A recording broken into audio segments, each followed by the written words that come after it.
Everyone, fearless RP मध्ये तुमचे स्वागत आहे। तर फ्रेंड्स, तुमचेही केस हे रोज गळतात का? केस गळण्याचे कारण नक्की काय?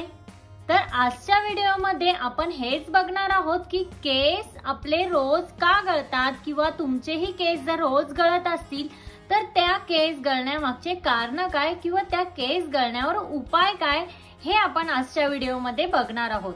तर फ्रेंड्स, हे सगळं जाणून घेण्यासाठी आजचा व्हिडिओ हा शेवटपर्यंत नक्की बघा। सध्या 100 पैकी 70 जणांना हेअर फॉलचा हा प्रॉब्लेम असतो। तर आपण कधी आपल्या केसातनं असा हात जरी फिरवला तरी आपले केस हे गळतात, आपला प्रचंड हेअर फॉल होतो किंवा आपल्याला ऑइल लावताना केस गळतात किंवा काहींचे तर केस विंचरतानाही केस गळतात। म्हणूनच काही जणांना लवकर टक्कल पडते किंवा काही जणांचे केस हे विरळ होतात। तर फ्रेंड्स, प्रत्येकालाच वाटतं की आपल्या बाबतीत असं होऊ नये किंवा आपलंही टक्कल पडू नये, आपलेही केस विरळ हे होऊ नयेत। म्हणून हेअर फॉल होऊ नये म्हणून बरेच सारे उपाय केले जातात। तसे बघितले तर रोज काही ठराविक मर्यादेत आपले केस हे गळतातच, बट ठराविक मर्यादेच्या पलीकडे म्हणजे खूप जास्त तुम्हाला हेअर फॉल होत असेल तर नक्कीच तुमच्या बॉडीमध्ये किंवा तुम्हाला काहीतरी प्रॉब्लेम आहे। तर फ्रेंड्स, हा जो हेअर फॉल होतो यासाठी आपण प्रचंड उपाय करतो, बट हा हेअर फॉल जो आपल्याला होतो तोही आपल्या चुकीमुळेच आपल्याला हेअर फॉल होतो, हे तर सगळ्यांनाच माहिती असेल। आपण आपली लाईफस्टाईल किंवा आपण आपल्या केसांची तशी व्यवस्थित काळजी घेतली नाही तर आपल्याला हेअर फॉल हा जास्त प्रमाणात होतो। तर या केस गळतीला आपणच स्वतः जबाबदार असतो। तर आपल्याला आपले केस हे स्ट्रॉंग आणि दाट हवे असतील आणि हेअर फॉल नको असतील तर काही गोष्टी ह्या आपण टाळायला हव्यात। त्या कुठल्या गोष्टी तेच आपण आता पुढे बघूयात। सगळ्यात पहिलं आहे केस अस्वच्छ ठेवणे। यस, केस चांगले राहण्यासाठी केस स्वच्छ ठेवणं हे तितकंच गरजेचं आहे। तर केस हे वॉश करणं म्हणजे हेअर वॉश करणं हे प्रत्येकाच्या केसांच्या टेक्स्चरवर डिपेंड असतं। काहींचे केस हे ऑइल न लावताही चिकट आणि ऑइली दिसतात तर काहींचे केस हे ड्राय दिसतात। तर किमान आठवड्यातनं 2 ते 3 वेळा तुम्ही तुमचे हेअर वॉश हे करायलाच हवे। बट तुम्ही जेव्हा हेअर वॉश करता तेव्हा तुम्ही असा शॅम्पू यूज करा की ज्यामध्ये ऑलरेडी कंडिशनर असेल किंवा शॅम्पू केल्यानंतर तुम्ही कंडिशनरचा यूज नक्की करा, जेणेकरून तुमचे केस हे कंडिशनिंग राहतील आणि ड्रायही होणार नाही। त्यानंतर दुसरं आहे जोर लावून केस हाताळणे। यस, बऱ्याच जणांना सवय असते केस असे जोरात पुसतात किंवा बऱ्याच जणांना ऑइल ही लावताना अशी सवय असते की ते ऑइल असतं ते आपल्या टाळूवर ओतायचं आणि जोराने घासायचं। तर याने काय होतं, आपला हेअर फॉल ही होतो आणि आपले केस हे डॅमेज होतात।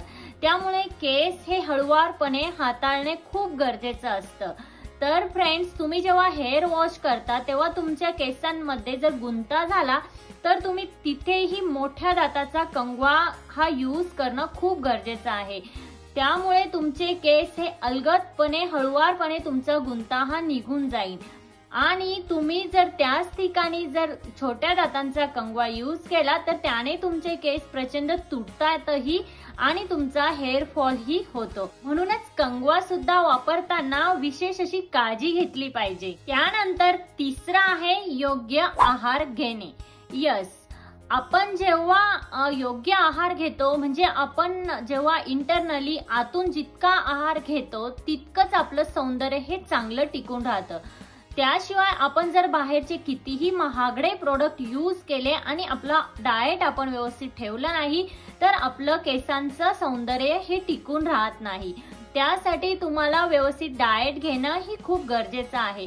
तुमच्या डाएटमध्ये फळं, कडधान्य, शेंगदाणे, फळभाज्या यांचा समावेश जास्तीत जास्त असायला हवा। विटॅमिन बी, विटॅमिन डी आणि झिंक आणि आयर्न याच्या डेफिशियन्सीमुळे आपल्याला हेअर फॉल हा जास्त प्रमाणात होतो। त्यामुळे ही जी डेफिशियन्सी आहे ही भरून काढणं खूप गरजेचं आहे। त्यामुळे तुम्हाला योग्य आहार घेणं ही खूप गरजेचं आहे। तुम्ही तुमच्या डाएटकडे नक्कीच लक्ष द्यायला हवं। त्यानंतरची सवय म्हणजे डाय करणं किंवा हेअर स्टाईल साठी केसांना हीट देणं। तर फ्रेंड्स, आता बऱ्याच जणांचे केस हे पांढरे व्हायला सुरुवात झाली तर ते काय करतात, त्या केसांवर डाय करतात, म्हणजे कुठलंही केमिकलने ते केस ते ब्लॅक करतात. त्याऐवजी तुम्ही केसांना नॅचरल कलर लावला तर केसांचं नुकसान हे अजिबात होणार नाही.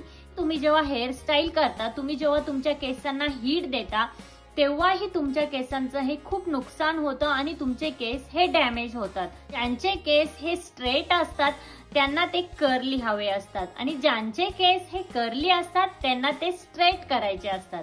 त्यामुळे आपले केस हे खराबही होऊ शकतात, कारण जे तुम्ही ॲक्सेसरीज यूज करता जे हेअरस्टाईल साठी, त्याने जोपर्यंत तुम्ही तुमच्या केसांना हीट देत नाही तोपर्यंत तुमची हेअरस्टाईल ही होत नाही.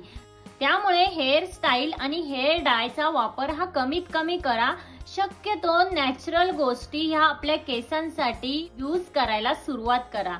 तर फ्रेंड्स, त्यामुळे तुमच्या केसांचं अजिबात नुकसान होणार नाही आणि तुमचा हेअर फॉल ही होणार नाही. अजून काही गोष्टींकडे तुम्ही लक्ष द्यायला हवं. अनियमित जेवण, नाश्ता टाळणं, केस घट्ट बांधणं, स्मोकिंग करणं, अल्कोहोल ड्रिंक हे जास्त प्रमाणात घेणं, यानेही तुमचा हेअर फॉल हा प्रचंड प्रमाणात होतो आणि त्यानेही तुमचं टक्कल पडायला सुरुवात होते. त्याही बाबतीत असं काही होत असेल, तुम्हीही अशा चुका करत असाल, तर सगळ्यात पहिल्यांदा तुम्ही ह्या चुका करणं लगेचच बंद करा. जर तुम्ही ह्या चुका करणं बंद केलं आणि ह्या चुका टाळल्या तर नक्कीच तुमचा हेअर फॉल हा होणार नाही. केस हे विरळही होणार नाही आणि असं तुमचं टक्कलही पडणार नाही. तर फ्रेंड्स, आजच्या व्हिडिओमध्ये इतकंच. आजचा व्हिडिओ हा तुम्हाला कसा वाटला? आजचा व्हिडिओ जर तुम्हाला हेल्पफुल वाटला असेल तर लाईक, शेअर, सबस्क्राईब नक्की करा आणि तिथे जे बेल आयकॉन आहे ते प्रेस करा, जेणेकरून जेव्हा मी नवीन व्हिडिओ अपलोड करेन तेव्हा त्याचे नोटिफिकेशन हे सगळ्यात पहिल्यांदा तुम्हाला येईल. भेटूया अशाच एका नवीन व्हिडिओमध्ये. तोपर्यंत काळजी घ्या. Thank you everyone.